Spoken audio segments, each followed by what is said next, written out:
I'm on vacation this week, so. Lori, if you can let me know who and whether or not we have a quorum. I see Jim, I see Bethany, Scott, myself, and Bob. Excellent. And do we have all of the BED team that we need? I think so. I think we're all set. Okay. And Paul, thank you for being at the actual facility. You're welcome. So recording has started. Welcome to the regular Burlington Board of Electric Commissioners monthly meeting. This is August 11th and 5:30 p.m. First up on the agenda itself is the agenda. And wondering if there are any recommended changes or edits or shifts to the agenda. Nope. Okay, hearing none, we'll move on to the minutes from July 14th, our meeting in July. If folks have had a chance to review them, if you have any substantive edits that you suggest.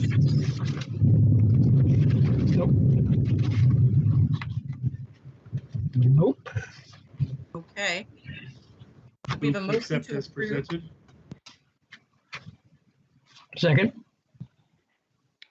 All in favor, and thank you, Lori, for roll call. Commissioner Shagnon, Aye. Commissioner Herendeen, Aye. Commissioner Moody, Aye. Commissioner Stebbins, Aye. Commissioner Whitaker. Aye. Thank you. Great. Next up, we have the public forum. And Lori, I don't know if we have anybody listening in or Paul, if anyone is physically at the building. Mr. Maloney is with us. I'm all alone here. Okay. Good evening. Good evening. I suspect you may be weighing in later, but if there's something you'd like to say now, you're welcome to. No, I'll speak when requested. Speak when spoken to, I suppose. Great. And actually, just so viewers as well as the rest of the commission, if they don't know who you are, if you could just introduce yourself and where you work and why you're joining us.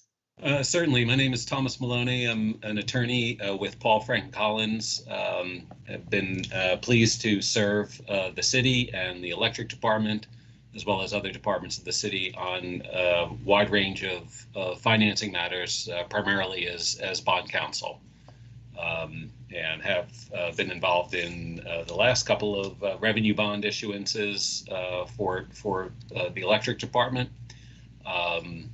as well as prior general bond obligation issues that are done on an annual basis on behalf of the electric department. So, yeah, and the manager had asked me to participate as we've been reviewing the bond resolution and the method of financing for new projects for the department and for the city. Thank you and welcome. So next we have Commissioner's Corner. Just for viewers, this is an opportunity for commissioners to bring anything up that that they had thought of since the previous month, but in a less formal area, so that we just have an opportunity to weigh in. Any commissioners want to share anything? I had a great time at the baseball game. Thanks, everybody. Great to see you all there. And we won.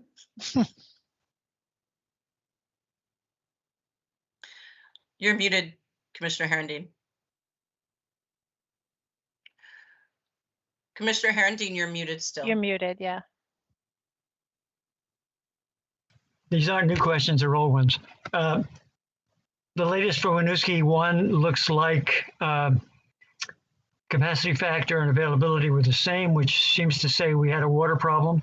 Just wanted to check if that's the case again.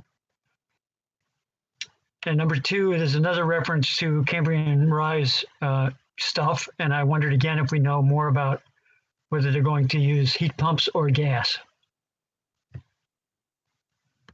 I would defer to Munir or James if they want to comment on Winooski 1. And my recollection from Cambrian Rise was that we do have at least some buildings that are looking at heat pumps as the primary, although I believe they were also looking at some natural gas for air tempering as well. So it may be a hybrid setup, but I know Mike Canerick is on, and I can ask him to follow up with Chris Burns, and we can get you a more detailed written response on the Cambrian Rise. Thank you. Mike, is that good on your end? Yes, it is. Okay, thanks. Munir, go ahead for the Winooski one, or James. Yes, of course, James can add, but my recollection is it's a water issue. I don't believe we have any problems at Winooski 1. Okay, thanks. So, yeah, just a quick note. I mean, this has been a grim hydro year. Winooski 1 has not been doing as badly as some of the other hydro plants in the state. I've seen hydro plants for June and May and July that were down to a fraction of their normal output, off 6 standard deviations from average type of stuff. We have not been that bad, but we have definitely been affected by it. Okay, thanks. Other comments or statements anyone or questions anyone wants to raise during the Commissioner's Corner? Okay, hearing none, we'll move on to the General Manager update and then shift over to the financials as part of that. And thank you again for the overall report that was shared on Friday. Thanks. Good evening, everybody. We've got sounds like rain and thunder outside, and I'll note for all the commissioners and certainly share this with folks that we'll have a Defeat the Peak event tomorrow that has been called ahead of time. So if you can encourage your neighbors and community members to participate in Defeat the Peak tomorrow, it's possible we'll have an event, another event beyond that, but at least we've called one for tomorrow. So just wanted to note that up front from 4 to 7 p.m. And the partner on the nonprofit side is the Curtis Fund, which supports low-income Vermonters with scholarships for education. In terms of the general manager's update, I noted in the report we had Evergreen staff in town in late July for in-person visits with UVM Medical Center, UVM, the Intervale Center, and BED and VGS. Those were productive visits. We are continuing with our weekly joint owners meetings, and we're also continuing the operational work with all of those partners. Also in the intervening period, I believe this was last week on Thursday, Senator Leahy did put out a press release highlighting Vermont projects that he's supported with federal funding requests that have been included in the Senate appropriations bill that is now moving, and the district energy project request from Burlington Electric Department for $5.166 million for construction support was included in that bill. And so that is now moving in the Senate and obviously has a further process to go, but we're grateful to Senator Leahy and his staff for including that request in the federal appropriations legislation. And that'll be a big boost to the project. So we'll have more to report as we head into the fall, but I just wanted to provide the update there. We still have more work to go in phase 3 before we're ready to reach the no-go or go decision that we're looking for in that phase of work. I also mentioned the clean heat standard. My understanding is this is something that will be considered in the legislature potentially next year, although perhaps it's a multi-year effort. And BED's interest is primarily in ensuring that it is working in tandem with our tier 3 tools and that it doesn't undermine our ability to continue our important work on net zero. There's a great group of folks working on this in conjunction with the Energy Action Network. And there's a lot of receptiveness to ensuring that any clean heat standard proposal is going to work well with the utility tier 3 programs, and we can have everybody doing more on reducing greenhouse gas emissions, which obviously the IPCC report this week has gotten a lot of attention, and we all feel the need to continue to push as hard as we can in Burlington to do our part. And the clean heat standard could be a good new tool for some of the fuel companies if that is passed. We are obviously continuing with the rate case process. As I noted in the report, We'll have an investigation. We've confirmed that through the PUC process. The department has hired a consultant to look at our rate increase request. Again, we feel that the request is justified. In fact, we feel there's even some headroom between what could be justified and what was requested under the metrics that are used at the PUC. And our team will engage fully in that process, and we'll keep you updated. But in the interim, August bills were the first bills that will have the surcharge included on them. And we have opened our energy assistance program. We've had some customers sign up. We want to encourage more customers to do so. We've expanded the eligibility, so it not only is for folks who would be eligible and are participating in the state fuel assistance program, but we've also expanded it to include Section 8 housing as well. We had some customers who may not have been paying their heating bill and therefore were not on the fuel assistance program, but we're going to have them eligible through Section 8 housing. And Mike Kanarick and the customer care team, Andy Higbee and others, are working on that and doing outreach as well, trying to communicate that opportunity to our customers. And two other items. One was in the report, Act 151. We've had a proposal for decision from the hearing officer, which is not a final commission order, as I would say, but is certainly good progress on our Act 151 proposals. If those are ultimately approved by the commission, that will give us a tool to enable the continuation of the green stimulus level incentives for things like heat pumps, and could actually give us tools to even further increase our EV incentives and open up some new programs as well, and will help us use the efficiency dollars in tandem with the Tier 3 dollars to do even more in some of those areas or maintain the green stimulus level beyond 2021. We've already committed to do it through 2021, but now we have potentially the opportunity to continue that in 2022 and 2023. This ties in to some extent with the conversation we'll have later on the revenue bond, because if we do continue the green stimulus levels, we expect to be able to meet and exceed our annual Tier 3 compliance goals that the state has. And obviously that will be a bigger cash draw than what we would normally have. And Tier 3 itself is a growing compliance obligation year on year. And so part of the revenue bond proposal as a whole will address that point. So I just flagged that for later.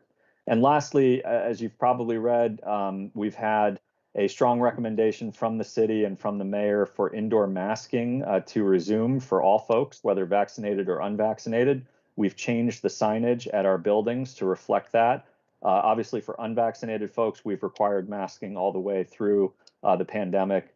For folks who are vaccinated, we had previously not required masking. It's still not required, but it is now strongly encouraged. And Paul is holding up the new language there on his computer. So you can see what we've now got up. And I note that we've had a number of meetings that have returned to remote technologies for a variety of things where we had been in person. So we're certainly conscious of the Delta variant and looking to keep all of our folks and our customers safe as always during this new stage of the pandemic. And we'll keep the commission updated if there are further changes in city policy, but that's the current city policy as of now. And I will pause there. Questions or comments? Well, it seems to me like this would be a good time to consider or reconsider our meeting in person next month. Yeah, I chatted with Darren a little bit about this on Friday. Where we had left it, I think, at the July meeting was that we were going to see how things evolve and to probably do perhaps an and both approach in September. Frankly, I mentioned that my household is considered unvaccinated due to the age of my children. Personally, I'm grateful that Paul Alexander is there. I personally do not feel that it's appropriate to ask or require anyone to go in person. This is a volunteer board, and I think the most that we can keep potential contacts limited is what I think makes the most sense. But I'm happy to hear other comments from the commission. Yeah, I think given the rapid change in evolution of this Delta variant and whatnot, I think it would be wise to continue doing it this way for a while. Likewise, given my age, I agree. Fair enough. Yeah, so it's too bad, but it is what it is. The Bobes can wait. I'm good. In terms of city policy, I believe we're fully able to continue with the way we're running the meeting this evening in September, in terms of we'll have a physical location for folks if they need to come in for public comment and desire to do so. Paul has staffed that this evening, and last meeting, I think Mike may have offered to do it for September if the dates work out well, and we'll make sure we have somebody at 585 Pine, but we are happy to continue with the remote meeting for September, and we can continue to share any updated guidance as it comes out from the city as well. Great, and I also think, I mean, personally, is there a requirement from the city to have the meeting held also, you know, in public at the office right now? I believe so, and the reason is for folks who may not have access to remote technology to join us remotely, that we have a location where they can come and participate in the meeting. Okay. Yeah, I was only asking because if that wasn't required, I personally would be very happy with the staff also not having to go in person, but. Paul's been in this week, separate and apart from the meeting as well. And, you know, Paul's our person who analyzes and assesses risks, so who better? If I might, that's a state requirement, so we're following governor's order on this. Okay.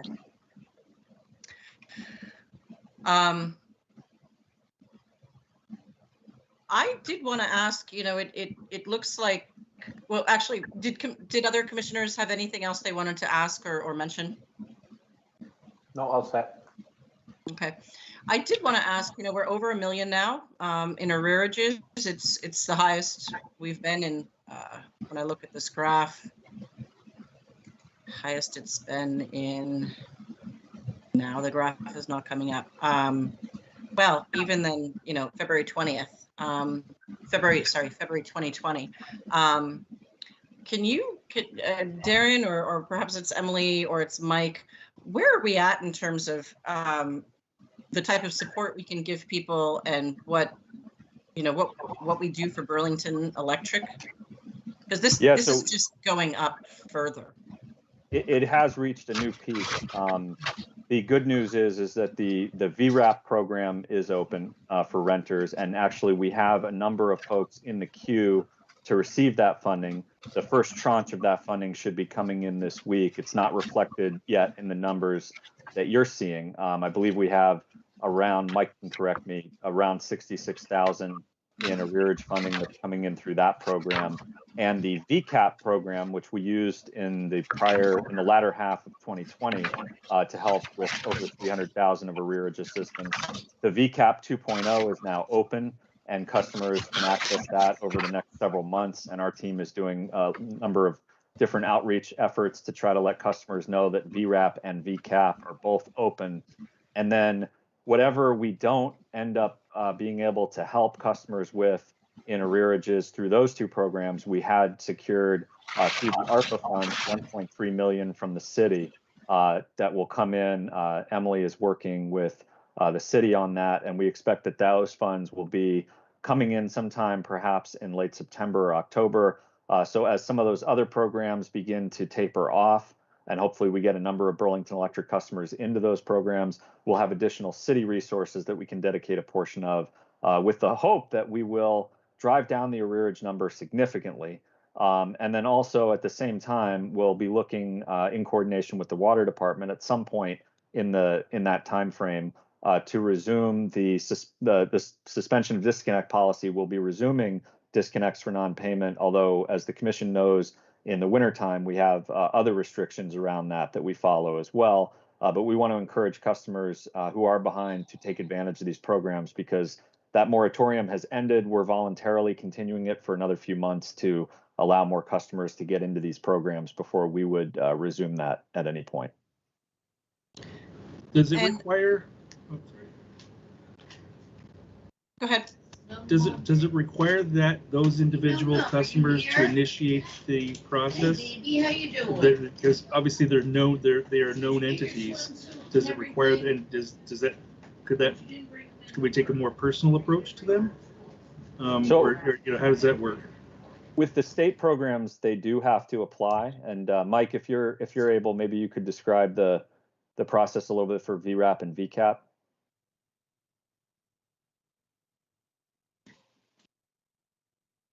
Sure can. The process there is that there are separate portals through which people apply, and the program administrators have specifically asked us as utilities not to be working with the people on the specifics of how to do the portal work. There are numbers, 800 numbers for people to call. What we have done for both VCAP and VRAP is we have put information on our website, and we put information in print advertising, Front Porch Forum, explaining where people should go to access the applications, but also where they should go if they're having trouble. What are those phone numbers they can call? How can they get help?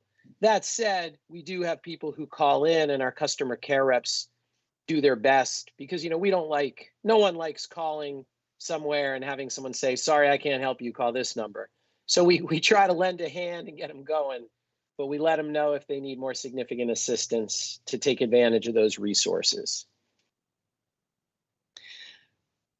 And I see on page 11, there's an overview of, where these programs are at.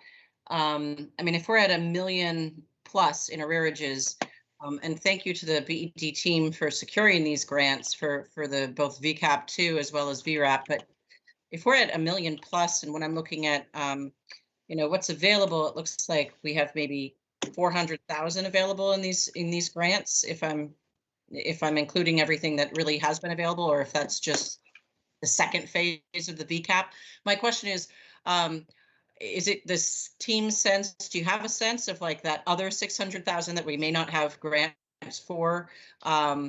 Is that normal arrearages? Is that, is that sort of typical from what we see, or?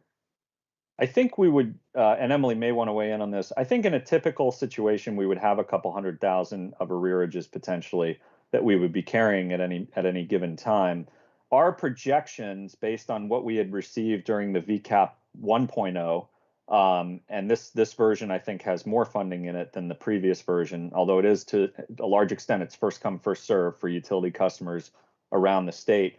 We were projecting that we would get closer to about 800,000 in assistance through VCAP, and then obviously some assistance through VRAP, and that some of the remaining, whether it's 600,000 or 500,000 or whatever it might be at that point, what would remain, we would try to address through the city ARPA funds, and hopefully be in a position where the pandemic-related arrearages are more or less fully covered before we advance to resuming disconnection for non-payment. Obviously, those numbers are dynamic. They can change. They can spike based on different factors. But that was what was in our budget plan and what we're planning to carry out. I would just add to that, Gabrielle, that the state programs, so VRAP has been up and running. VRAP was launched for a few weeks before our folks had access to the portal to actually begin reviewing applications. So applications kind of queued up in there for our customer care team to be able to review. So even though VRAP was launched roughly about a month ago, right, Mike, or maybe even 6 weeks ago, we just started to be able to review and approve applications within the past couple weeks, and we'll be getting our first disbursement from the state for that money later this week at the soonest. And then with VCAP 2.0, there's $15 million available across the entire state. What portion of that we will end up collecting, or our customers will end up collecting, is just an estimate at this point. And so I think what we did, as Darren said, was we kind of used our VCAP 1.0 experience to estimate a projection.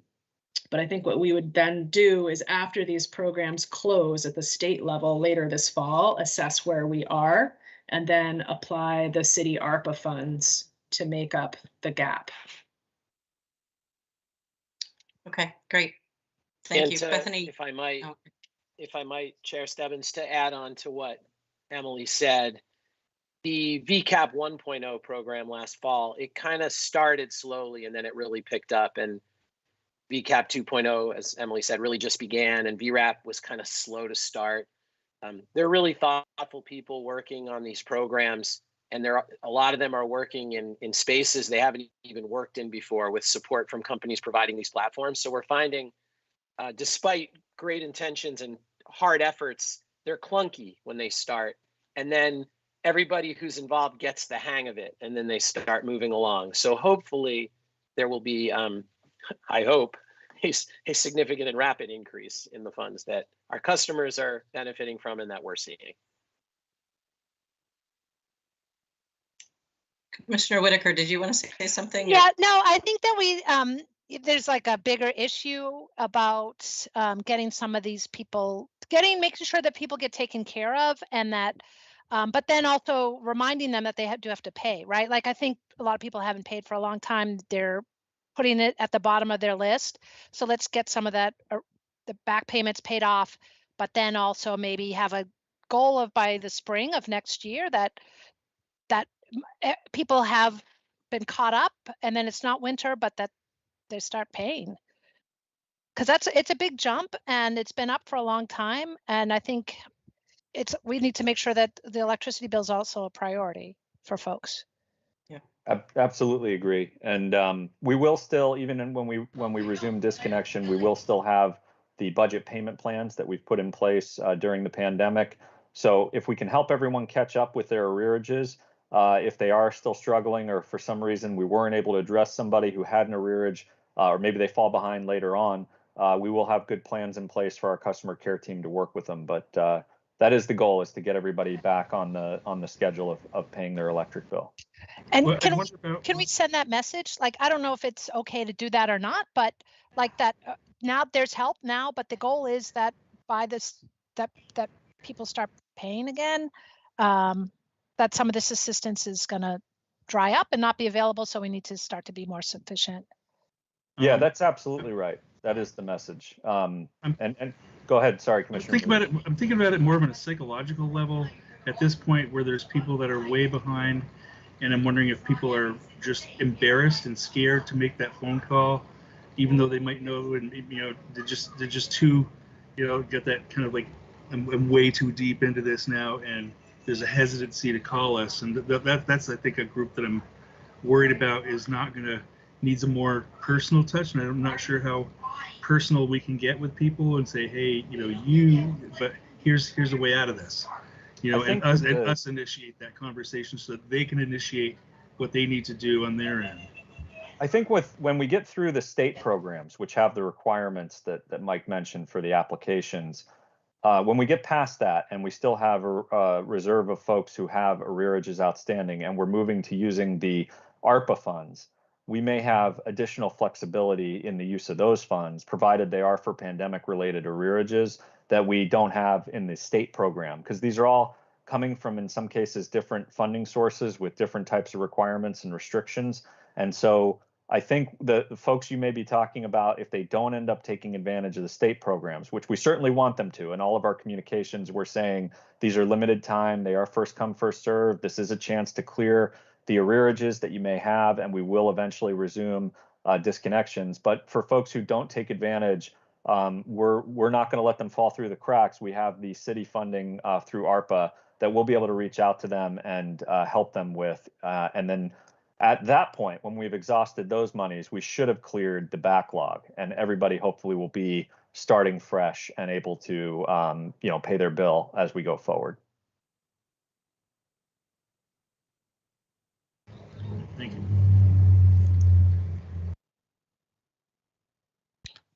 Other discussion on this? Just a quick, note that Emily, it looks like You still have 3 additional positions that are out there, and noting noting how long, there's a graph in here also, the number of days that positions have been opened. You know, we're at a record high for that as well, and we're not alone. It's you know, nationwide. But just have you had some good applications come in, or? Yeah, we're advertising for the IT director position now, and we've reviewed, we started reviewing applications this week with our search committee. We have a fairly, yeah, I'd say a pretty sizable pool. And we've identified some folks that we're definitely interested in interviewing. So far, this search is looking like a stronger pool than we were able to attract for the finance director in January. You know, when it was certainly a different picture with the pandemic. So yes, optimistic so far. Well, Emily, thank you for just continuing to handle so much, as well as to the rest of the team, who I know, you know, is also helping pinch hit. But it's a long time now that you've had these multiple, well, the finance position in particular. But so thank you.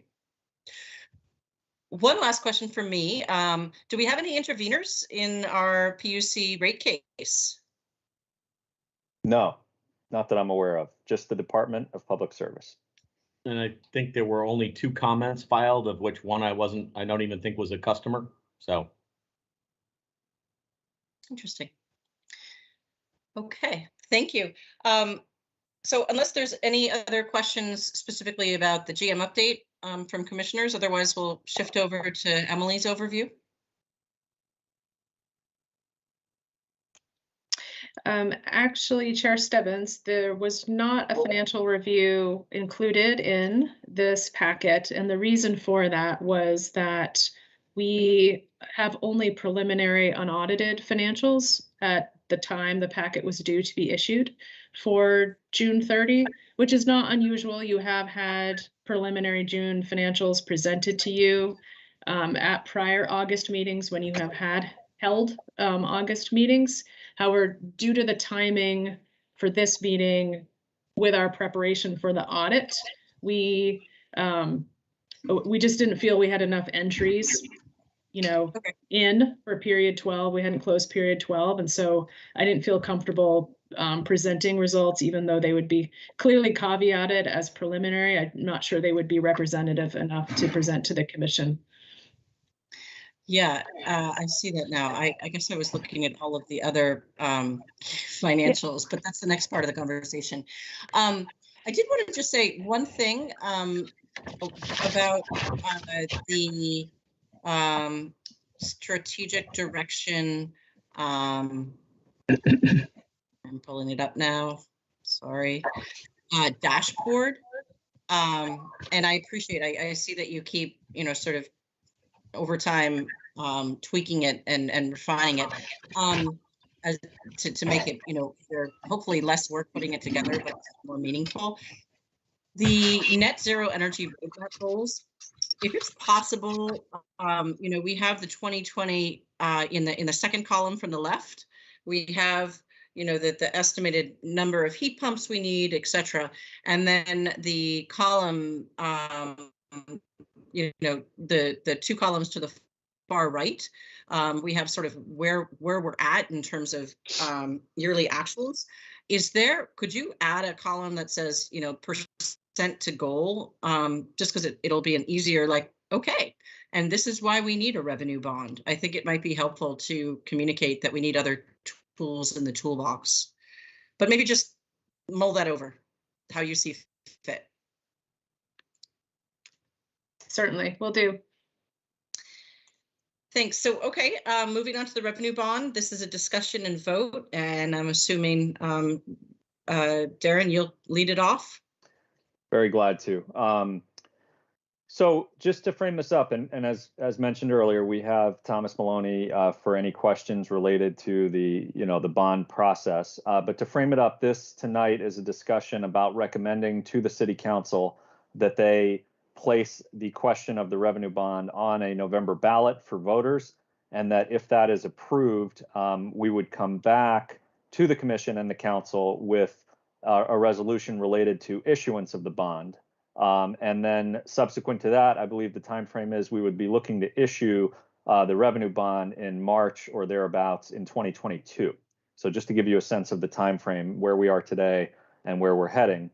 As you'll recall, we included in the FY22 budget essentially a half year of projects related to the revenue bond. Assuming that we are successful moving it forward, we would begin to have access to the revenue bond for essentially projects sometime likely in December of this year, and certainly for the second half of the FY22 budget, as long as the commission and the council are able to issue a resolution related to it after the voters would vote on it. The revenue bond is doing a few different things, and in one case, it's supporting Tier 3 and net zero, and doing so in a slightly indirect way. And so I'll just describe a little of the thinking here. Myself, Emily, and James will be able to answer questions. But partly, if we were to step back from net zero, I think Commissioner Herendeen kind of got to this a little bit earlier with his emailed questions. Even if we were not pursuing net zero, we are underfinancing relative to our need. We do have a debt schedule that includes paying off several different issuances over the course of the next several years and removing them from our debt service. We are getting $3 million a year from the GO bond, but we are doing net of customer contributions capital that's typically been closer to $8 million a year. So we're really under financing our capital need, which means we're spending out of cash and we're putting more pressure on rates relative to what we could. So the revenue bond, as one thing, is helping to fund a number of projects that are needed for a reliable system, separate and apart from net zero, and taking some pressure off of rates by doing that. And that's an important piece. However, when we think about net zero, there's a number of different pieces here that are going to be critical. The technology upgrades that are in here are going to help us with dynamic rates. As the commission knows, even as we've dived into some dynamic and interesting rate designs, much of that work is being done through a manual process that's not sustainable as we reach scale. And so these technology system upgrades are going to enable much more creative thinking and much more dynamic rates in the future than what we have with our technology systems today. In terms of the grid, we've used the IRP, which had a net zero case for grid upgrades that Munir and his team, Andy Elliston, worked on in tandem with James and his team. And we have a number of net zero related grid projects that would help us in a scenario where we are pursuing electrification and we are going to see increased usage, and we need to strengthen the grid as we move from a 60 to 65 megawatt peak today to something that could be 80, 90, 100 megawatts as we go forward. Ultimately could be as big as 140 megawatts in the most extreme case. So we have several projects that are in here that are helping to move the grid to a place where it can accommodate additional electrification. Those are net zero projects that we wouldn't be pursuing absent our efforts at electrification work. We also have a number of capital projects that are specifically related to net zero that are included in the revenue bond. The proposal to convert the gas turbine, which is a peaker plant that we run on the waterfront, to renewable biodiesel and away from oil, which is important for us, would generate new renewable energy credits from that plant and would make that plant renewable. It's the only plant that we have any affiliation with that's not renewable. And even though it doesn't really count towards our portfolio because we're actually over 100% renewable relative to our load, we think it's important to convert it and have it be renewable. In addition, keeping McNeil and Winooski 1 in good operating condition with improvements that are needed or replacements that are needed there. They're backbone generation resources for us. And supporting net zero capital projects, the electric bucket truck, a variety of charging stations, various policy and planning related investments are all kind of included here. The piece that I think we would have included if it was viable, but we worked with Thomas Maloney to come up with this proposal, and I think it accomplishes much the same goal, is we weren't able to include the Tier 3 projects in the revenue bond because we're not clear if they would qualify as tax exempt financing under the revenue bond resolution. However, under the GO bond authority, which is, as I understand it, broader, we believe we can essentially free up capacity through the revenue bond that we would have otherwise had to use the GO for these projects, and use the GO bond capacity to fund an acceleration of Tier 3 work. And what I mean by that is last year we did triple our goal relative to Tier 3. This year we're on track again to exceed the Tier 3 goal. And the Tier 3 goal is a reasonably ambitious and ever increasing goal, but it's a state goal. It's not the Burlington 2030 trajectory. And so we know we're going to need to go above and beyond Tier 3 and bank credits as we do for future compliance, or potentially trading at some point, which may be viable. And we are going to need to be able to fund that in a sustainable way. And by using the GO bond, we can actually assume a doubling of our Tier 3 funding relative to what we would need just for compliance over the period of time that we're looking at spending through the revenue bond, which is 2022, half a year, full year 23, full year 24, and half a year 25. And we can do essentially a much bigger portion of Tier 3 projects and accelerate our progress there. I mentioned earlier that the Act 151 could lead us to having heat pump incentives that are at green stimulus levels for the next several years, and EV incentives that are even bigger than they are now. We're already exceeding our Tier 3 goals each year. We may well exceed them even more. And if we don't want that to put a strain on us from a cash position, this is a way to fund that in a more sustainable manner. So what we've assumed in this proposal is essentially a doubling of the Tier 3 compliance in each of those periods that I mentioned.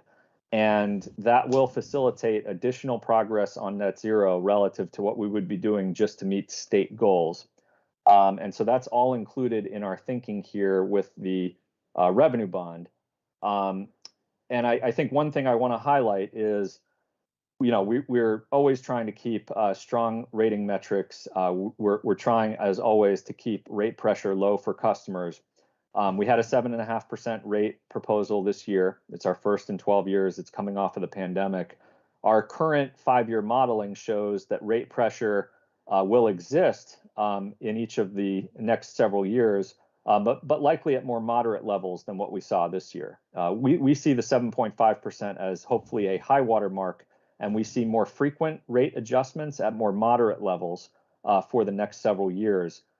If we were to undertake all the projects here, whether they're for reliability or for net zero or for technology systems, and do so without the revenue bond and continue to essentially underfinance our system, our analysis is just in FY23 alone, you would have about 18.5, pretty much 18.5% rate pressure to accommodate that type of system upgrade and that level of Tier 3 acceleration. And so absent that, you'll see rate pressure that's far below what we saw this year, you know, something that's more moderate than what we saw this year.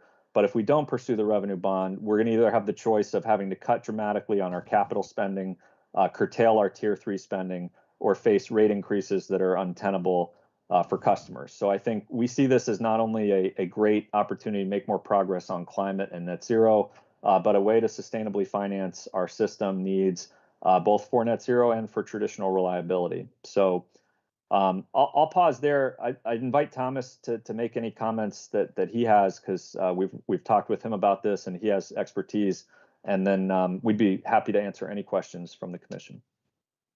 Certainly, I'll as General Manager Springer had indicated, we were looking at two elements of the financing. One is the revenue bond payable solely from the revenues of the electric department. And so when you do have the voter approval, it can be up to, I think the request is for a $20 million revenue bond issue that would need to be initially approved as a ballot item by the city council. Then that would go to the voters, and a majority vote would be required. Once the approval is in place, then it's up to this Board of Commissioners as well as the City Council to approve the actual issuance of bonds. and it's expected to be issued in a number of series. It need not be issued all at once. It's really a question of when do you need the money? How do you expect to spend it? So, assuming that the ballot question is approved by the voters, everything comes back to this Board of Commissioners as well as the City Council. There were certain elements of the projects that did not appear to, in my professional view, fit within the existing bond resolution. The Electric Department has a bond resolution that was adopted in 1981. In order to make amendments or changes to that are of substance, requires approval of your bondholders, which can be an expensive endeavor. What we would likely do is at the next issuance is try to at least implement those the changes. In particular, one was to extend the time within which to complete your annual audit. But primarily the projects that could be financed under the revenue bond authority is not as expansive and broad as what you can finance under the $3 million annual general obligation authority. And so that was our recommendation in consultation with the management of the electric department, is to say, do those things that are direct to the plant as part of your net zero energy program, and those that are more on the tier 3 types of projects, use your GO authority. Again, needs city and council approval, as all indebtedness does. The GO side will generally cost you less money because you're issuing using the current AA3 credit rating of the city, whereas the electric department's revenue bonds are going to be slightly higher. You still have a good rating at the current A3 level. But that was the thought of trying to bifurcate the elements of the program, those which can clearly fit within the revenue bond issuance, and those which would then fall within the general obligation annual borrowing that's done for the electric department.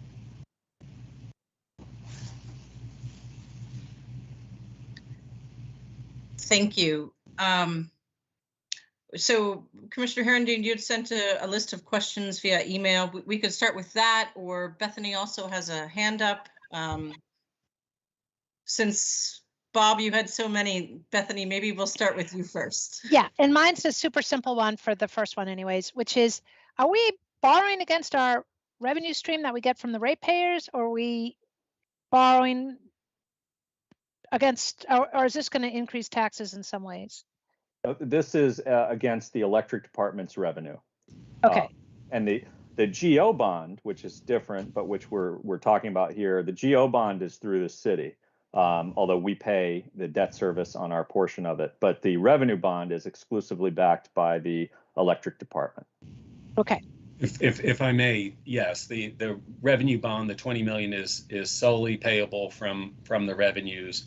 When the city issues a GO bond, it's still to be paid back by the electric department from revenues, but the backing is the full faith and credit of the city. And so if the electric department does not have sufficient revenues to make the payment, then it would be due from the taxpayers. Right, but that's why it's a little bit cheaper, right? Because you have more behind you. That's correct. Less expensive to on the GO side. Okay, thank you.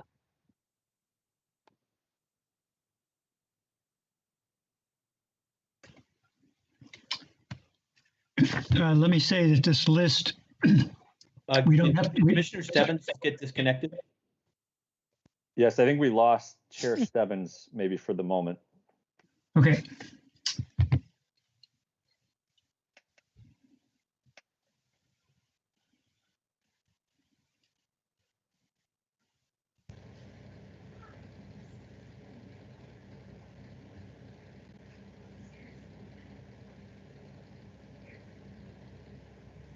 Do we need her to go through the questions? Especially if you've already submitted them in writing, Bob. Right. And I don't intend that we should necessarily discuss all of them. I'll just leave them there as a backdrop. I do have a couple of questions in general, which follow on this.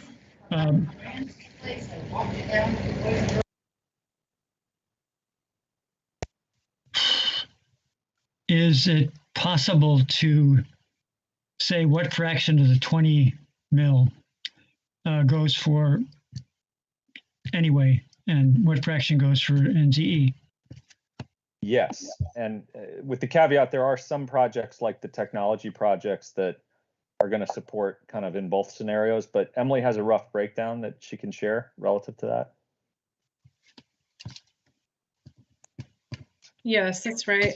If you exclude things such as the distribution upgrades that we will be making anticipation of growing loads under the net zero energy roadmap, about 12.9, about 13 million of it would be projects that we would be seeking to do anyway for reliability reasons, for needed investments and continued maintenance at our generating plants, for technology upgrades, for systems that need to be replaced or upgraded anyway. So it's about 64% or something, 65%.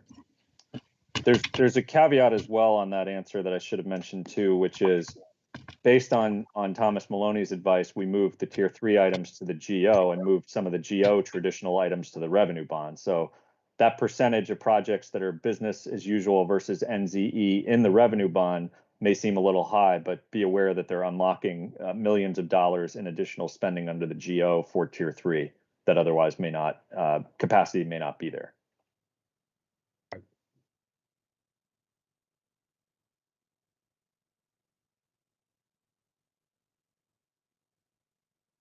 I think you're muted, Commissioner Herendeen.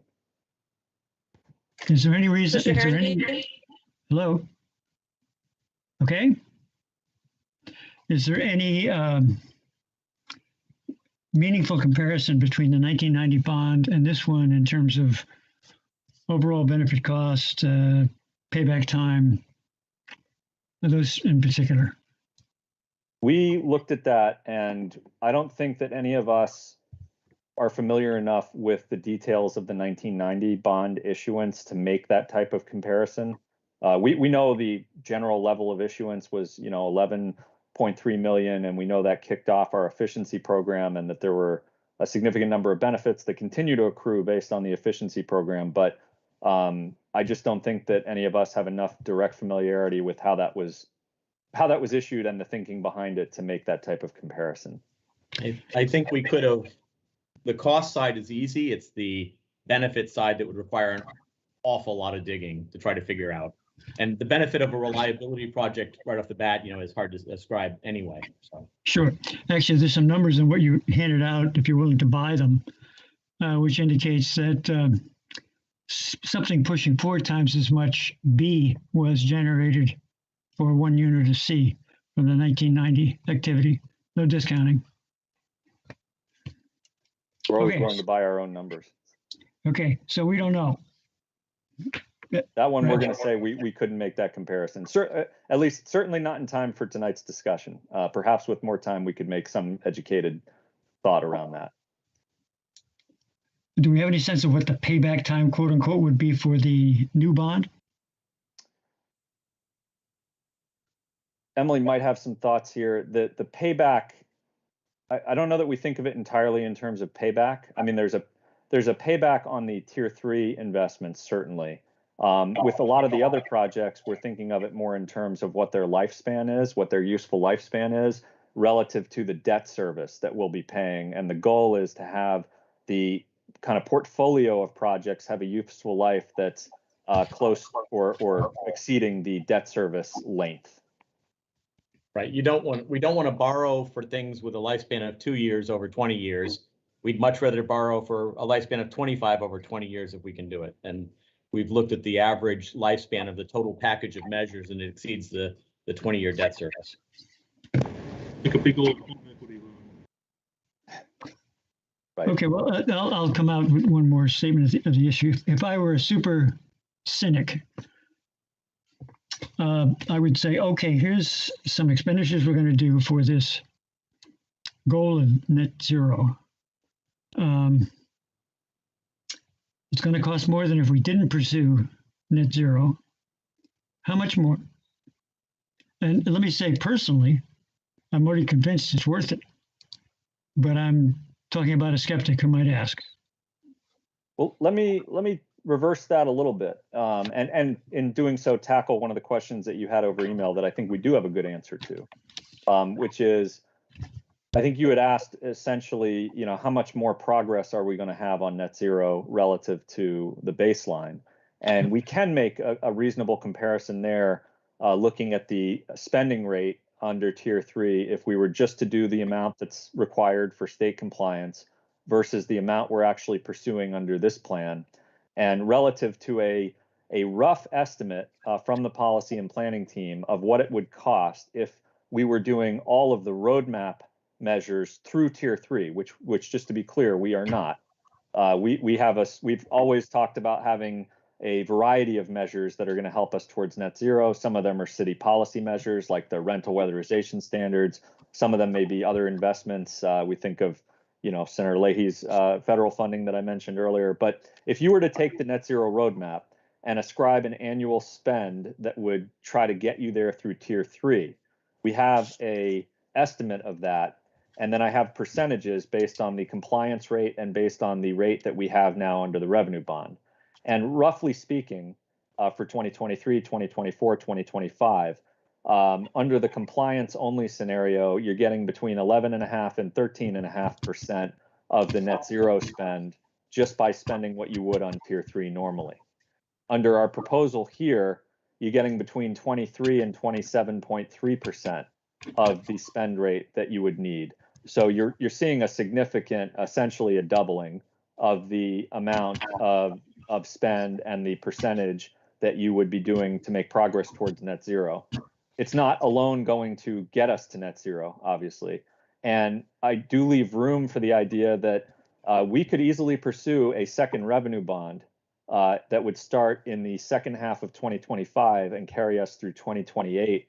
And as Thomas said earlier, we might want to pursue a broader revenue bond resolution. So we could pursue Tier 3 projects under that next revenue bond.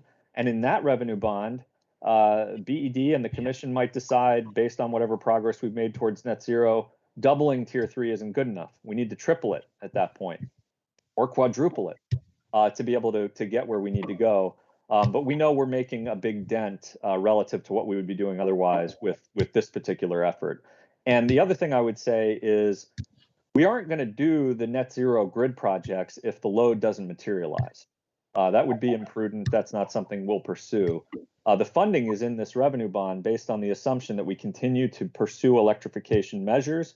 They continue to offer revenue through sales, and that revenue is going to support, and that load is going to support those grid upgrades. And the IRP analysis suggests that the revenue coming in relative to the debt service on those upgrades is a good thing for ratepayers relative to business as usual. So I think we can make the case that this will support additional progress towards net zero, and that if we're pursuing those grid upgrades, we're doing so because there's a business case for them, to speak to the skeptic who might ask. All right. I hope this is my last question. This is another indication that I don't understand financial matters. We need money. We can get it through a rate hike, or we can get it through a bond, which in the end produces a rate hike. Is there any concern legally for how far we go in the second option direction? Well, every time we need money, we can try to float a bond. When do we say that's enough? Well, just to add a quick point to the front one too, though, which is that we can't just do a rate increase to give ourselves $10 million of cash this year. That's not an option at any level. So if cash has to be generated over time, typically under rates, not in a single lump sum. That'd be that would be a 20% rate increase for 1 year, and then you'd have it go away the next year. You wouldn't do that. As to the second question, I'd leave that to Emily or Darren, but the first one, we just couldn't do a rate structure to make $20 million available tomorrow. Well, No, but you wouldn't spend 20 million tomorrow either. You'd spend some fraction of it.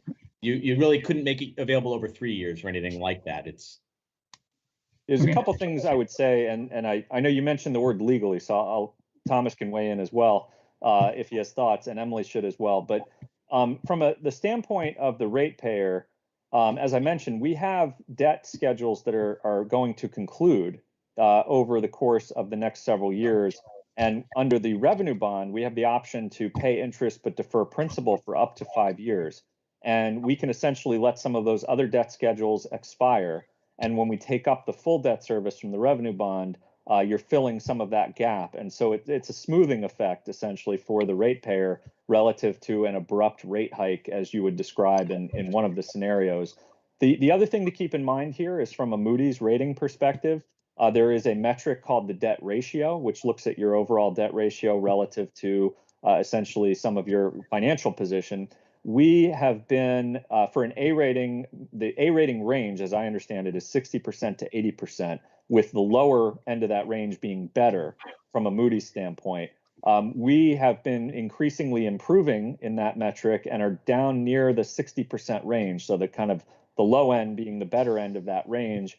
Even with the revenue bond, we will stay in that A rating metric range. So we're not taking an action here that would put us in an irresponsible place relative to our Moody's rating, relative to our debt metric. So I think that's an important thing to share with the commission. But I don't know, Emily or Thomas, if you have other thoughts. All right, thank you.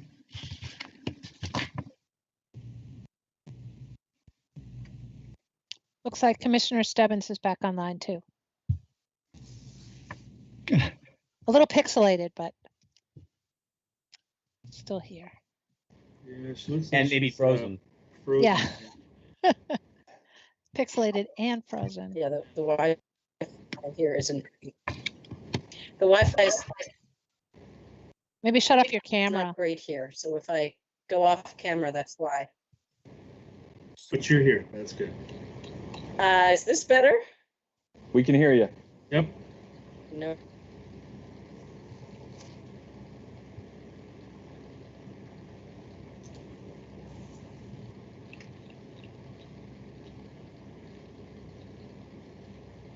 Commissioner Stebbins, you there?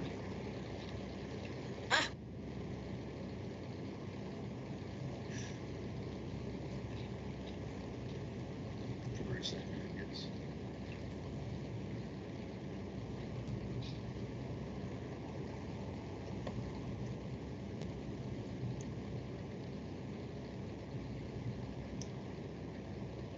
While we're waiting further discussion, or I'm not sure where we're going from here with the next question or clarification was on it. Or floor is open.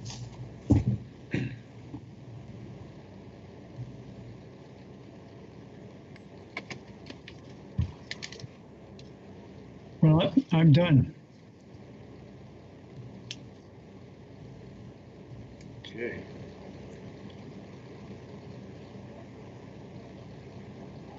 I can hear you. Can you hear me? Yes. Mhm. Okay, sorry. So I've heard some of this conversation. I did have a conversation with General Manager Springer on Friday about this. So hence my silence and letting others sort of talk through their questions.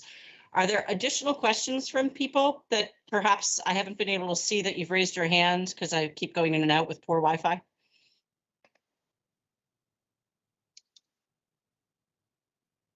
No. Okay, and I just also want to make a note that this is not necessarily about actually, this is to be able to place it on, into the next step of the process, not necessarily to vote on the bond itself. Just a clarification of what the purpose of this vote is. And I'm wondering if the commission wants to discuss this further, or do you feel comfortable with making a motion?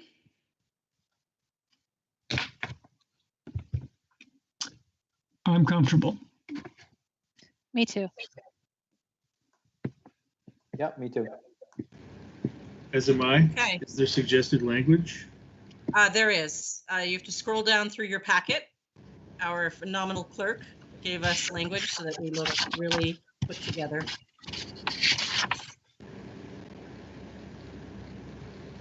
Is the first I two? think it's on. I think it's on the memo that Darren sent.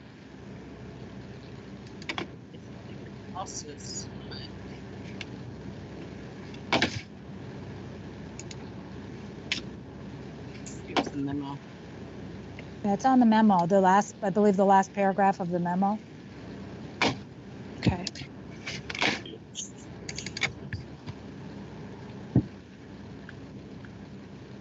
Yeah, I didn't write it up specifically as a motion, but I do think that the motion would be to recommend to the city council that it place on a November election ballot the question of before voters for BED revenue bond issuance at 20 million.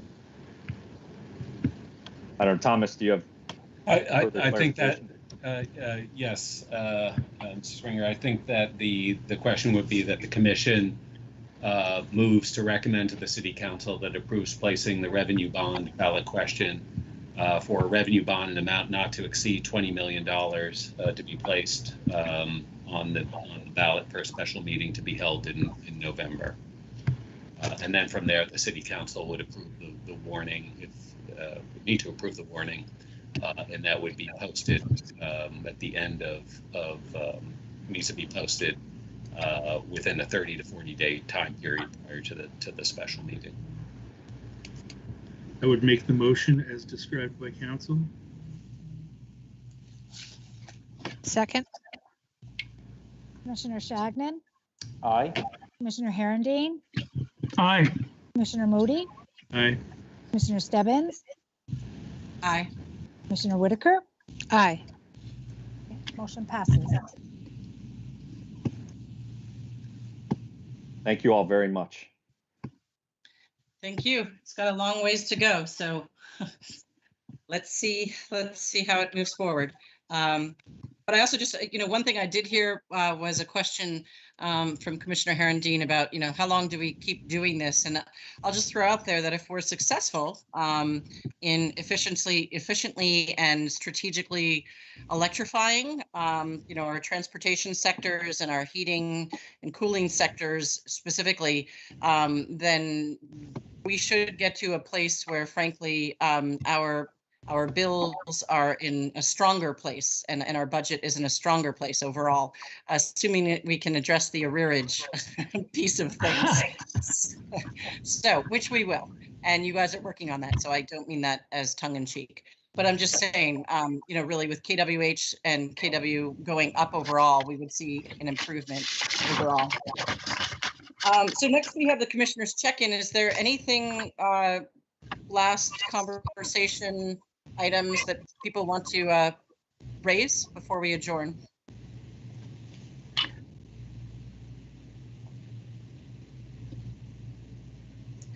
Okay, hearing none. I will tell you, one reason I'm talking about critics, besides my own personality type, I'm in touch with a number of old friends from a technical school in the Hudson Valley who are all now quite old, and they're very skeptical. So I'll be using this on them. Would this be RPI? My sources don't Maybe. allow me to reveal. Okay. All right. Well, everybody would like to have dinner. If we could have a motion to adjourn, please. I move that we adjourn. Second. Commissioner Shagnon, Aye. Commissioner Herendeen, Aye. Commissioner Moody, Aye. Commissioner Stebbins, Aye. Commissioner Whitaker. Aye. Meeting adjourns at 6:41. Thank you. Thank you. Thank you. Thank you. Thanks again. Bye. Thank you, everybody. Good night, everyone. Thank you. Thank you. Bye. Night.